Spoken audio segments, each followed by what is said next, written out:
real time. You can access that feed on social media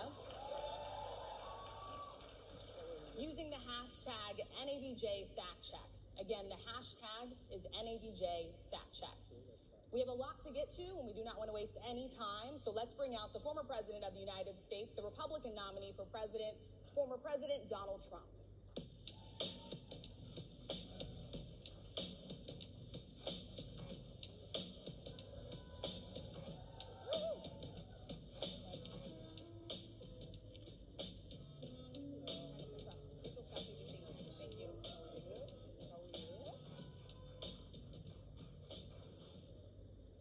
Mr. President, we so appreciate you giving us an hour of your time. I want to start by addressing the elephant in the room, sir. A lot of people did not think it was appropriate for you to be here today. You have pushed false claims about some of your rivals, from Nikki Haley to former President Barack Obama, saying that they were not born in the United States, which is not true. You have told 4 congresswomen of color who were American citizens to go back to where they came from. You have used words like animal and rabbit to describe black district attorneys. You've attacked black journalists, calling them a loser, saying the questions that they ask are, quote, stupid and racist. You've had dinner with a white supremacist at your Mar-a-Lago resort. So my question, sir, now that you are asking black supporters to vote for you, why should black voters trust you after you have used language like that? Well, first of all, I don't think I've ever been asked a question in such a horrible manner. First question. You don't even say, hello, how are you? Are you with ABC? Because I think they're a fake news network, a terrible network. And I think it's disgraceful that I came here in good spirit. I love the black population of this country. I've done so much for the black population of this country, including employment, including opportunity zones with Senator Tim Scott of South Carolina, which is one of the greatest programs ever for black workers and black entrepreneurs. I've done so much, and, and I say this, historically black colleges and universities were out of money. They were stone cold broke, and I saved them, and I gave them long-term financing, and nobody else was doing it. I think it's a very rude introduction. I don't know exactly why you would do something like that. And let me go a step further.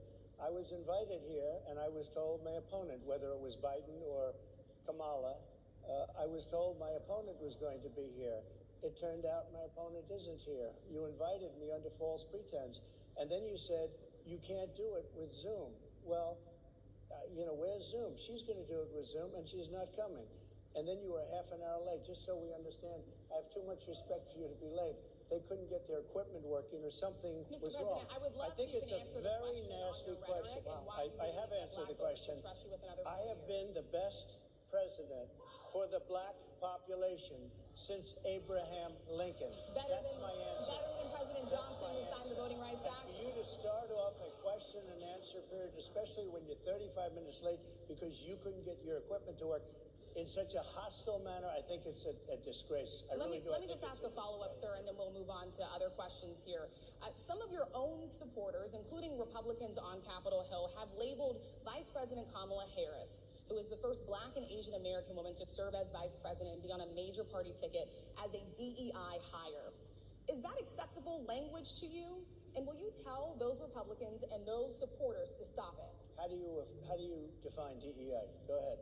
How do you define diversity, equity, and inclusion? Okay, yeah, go ahead. Is that what your definition? That is give me a definition the words. then. Would you give me a definition of that? Give me a definition. Sir, I'm asking you a question. No, you have to define it.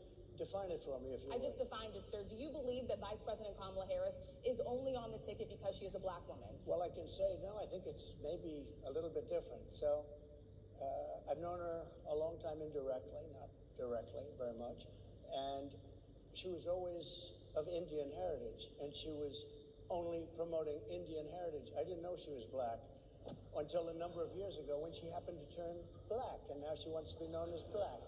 So I don't know, is she Indian or is she black? She is always identified as a black woman. She went to a historically black college. I respect either one, but she obviously doesn't, because she was Indian all the way, and then all of a sudden she made a turn, and she went she became a black person. Just to be clear, sir, do you believe I that think she is somebody should look into that too when you ask continue in a very hostile, nasty tone. It's a direct question, sir. Do you believe that Vice President Kamala Harris is a DEI hire, as some I Republicans really don't have said? know. I mean, I really don't know. Could be.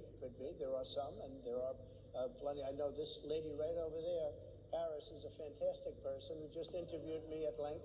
And we had a great interview, I think, and I heard you got very good ratings on that. Well, you told me it was the longest one of your life, so we had a good discussion. Look, I want to talk about why you're here today. I mean, it is not lost on us how divided we are as a country. And as you were coming today, we really got to see that we were divided along the lines of race, along the lines of gender. And there is this question of, in this moment where we are, why come here? What is your message today? My message is to stop people from invading our country that are taking, frankly, a lot of problems with it. But one of the big problems, and a lot of the journalists in this room I know and I have great respect for, a lot of the journalists in this room are black. I will tell you that coming from the border are millions and millions of people that happen to be taking black jobs. You had the best. What exactly is a black job, sir? A black job is anybody that has a job. That's what it is. Anybody that has a job. All right. And Mr. they're taking the employment away from black people. They're coming in, they're invading. It's an invasion of millions of people, probably 15, 16, 17 million people. I have a feeling it's much more than that. And everybody's been seeing what's happened. The first group of people, the black population, is affected most by that. And Kamala is allowing it to happen. She's the border czar. She's the worst border czar in the history of the world. There's never been a border czar like this. She's never even essentially been. She said she was there once, but not the right part of the border. So she was a border czar. She's done a horrible job.